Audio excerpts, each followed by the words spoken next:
সকালে উঠিয়া আমি মনে মনে বলি, সারাদিন আমি যেন ভালো হয়ে চলি। কেমনে ভালো হয়ে চলবো সামনে এত মাইয়া আসলে। High high high. So welcome back guys, কেমন আছেন সবাই? আশা করি সবাই ভালো আছেন, ভালো না থাকলে ভালো আছেন। এইরকম একটা ওয়েদার, বাতাসে গাছ পানি সব এক হয়ে যাচ্ছে, গাছ টাছ লড়ে যাচ্ছে। এর মধ্যে আমি বের হয়ে গেলাম আপনাদের জন্য একটা ভিডিও করতে।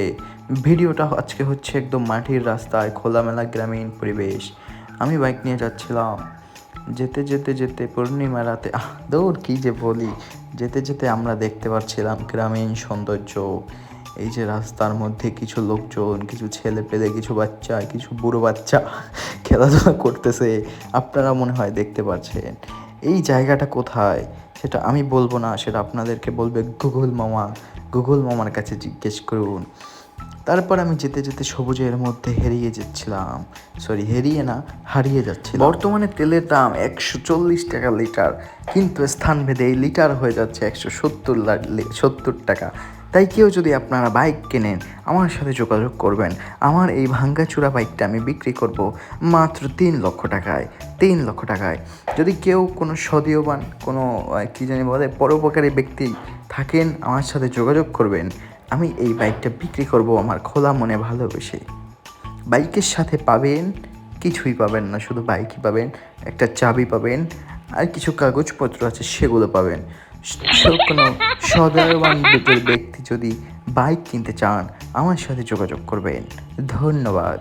আপনারাও চাইলে বাইক বিক্রি করে দিতে পারেন, কারণ বাংলাদেশের যে পরিস্থিতি ভাই, আর সংসদের যে পরিমাণ নাটক চলে, জামাত আর বিএনপি যে পরিমাণ নাটক করে, এই নাটকের দেখে মনে হচ্ছে ভাই তেলের দাম ভাই আগামী 20 বছরে কমার ধারে কাছে থাকবে না। সো ভাই তাড়াতাড়ি দাম বেশি পাইতে পাইতে বাইক থেকে বিক্রি করে যে যার মতো 2-3টা অটোরিকশা কিনে নেন। এখন আবার শুনতেছি বাইকের জন্য নাকি কর ধার্য করা হবে। সেই কর দোষ যদি একবার ধার্য করা হয় ভাই, তেলই বটতে পারি না, আবার কর দিব এমনি।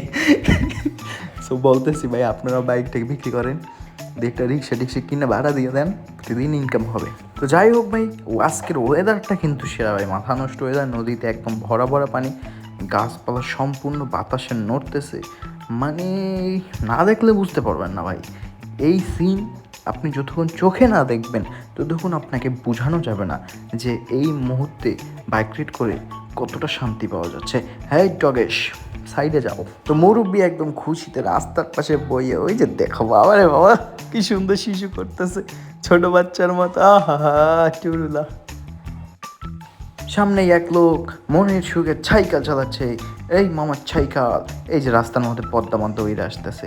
এই মামার সাইকেল, তুমি মানে সাইডে চলে যাও, নাইলে আমি কিন্তু উড়িয়ে দেবো। এ ভাই, বাচ্চা কোলে নিয়ে তুমি কী করো? এই ছেড়ে ছেড়ে পিচ্ছিরা আমার সাথে রেস দেবে বলতেছে। আরে বেটা, তখন মতো বসে রেস দিয়ে আইসি। আসেন এবার আপনাদেরকে আমি একটা গল্প শোনাবো। গল্পের নাম কষ্ট। একটা মেয়ে একটা ছেলেকে ছেড়ে চলে গেল।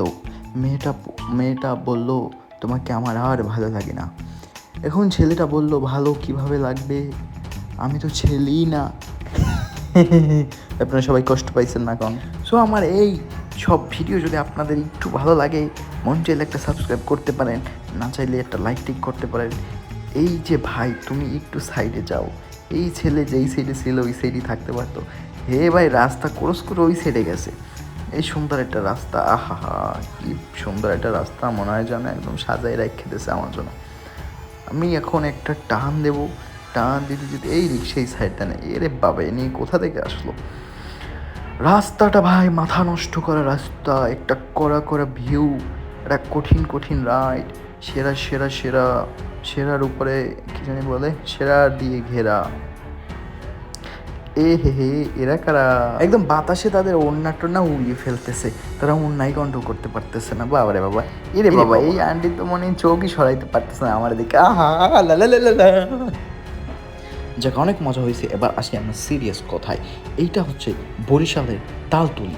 এই তালতলির সৌন্দর্যতে মুগ্ধ এখন এই কী বলে এটা, দক্ষিণবঙ্গের সকল মানুষ। দক্ষিণবঙ্গে যদি কোথাও টুরিস্ট প্লেস থাকে, তাহলে এতদিন ছিল Barishal place park, godown and something পেয়ারা বাগান। এটা তো সিজনাল। আর এখন বরিশাল যদি কেউ আসে, তাহলে তার ফার্স্ট লোকেশন থাকে, ভিজিটার লোকেশন থাকে বরিশাল ভাঙ্গারপাড় তালতলি। আমি এই জায়গাটায় গেছিলাম, কিন্তু এই জায়গাটা যাওয়ার পর আমি মুগ্ধ হয়ে গেছি। জায়গাটা এত সুন্দর ভাই, নিরিবিলি খোলামেলা। এইটা হচ্ছে বরিশাল টু শায়েস্তাবাদের মেইন রোড। আমি এখন শায়েস্তাবাদের দিক থেকে মানে বরিশালের সদরের দিকে মুভ করতেছি। এইটা হচ্ছে তালতলির ব্রিজের ঢাল। এই ব্রিজের ঢালটা ভাই এত সুন্দর। ডান পাশে একটা রেস্টুরেন্ট, বাম পাশে একটা রেস্টুরেন্ট। ডান পাশের রেস্টুরেন্টের নাম সম্ভবত মাটির সাজ, বাম পাশেরটার নাম রিভার সাইড। এই ঢাল দিয়ে ওঠার পরে আপনি দেখতে পারবেন তালতলি ব্রিজ। তালতলি ব্রিজ থেকে একটু সামনে গেলেই, আপনাকে আমি দেখাচ্ছি, একটু সামনে গেলেই আপনি দেখতে পাবেন বরিশালের সেরা একটা মসজিদ, মানে মডেল মসজিদ। এটা আমাদের বরিশালের দুইটা আছে। একটা আছে আপনার পানির ট্যাঙ্কের ওই জায়গায় আমতলির মোড়, আরেকটা আমাদের এই তালতলিতে আছে। আপনাদেরকে ব্রিজটা আমি মানে মসজিদটা আমি দেখাই। এই মসজিদ প্রতিটা জেলায় আছে, আমি আজকে মসজিদটা ওরকমভাবে দেখাতে পারলাম না। সো এখানেই ভিডিও শেষ করি। আল্লাহ হাফেজ, সবাই ভালো থাকবেন। ভিডিও ভালো লাগলে অবশ্যই সাবস্ক্রাইব, লাইক অ্যান্ড কমেন্ট করবেন। আল্লাহ হাফেজ।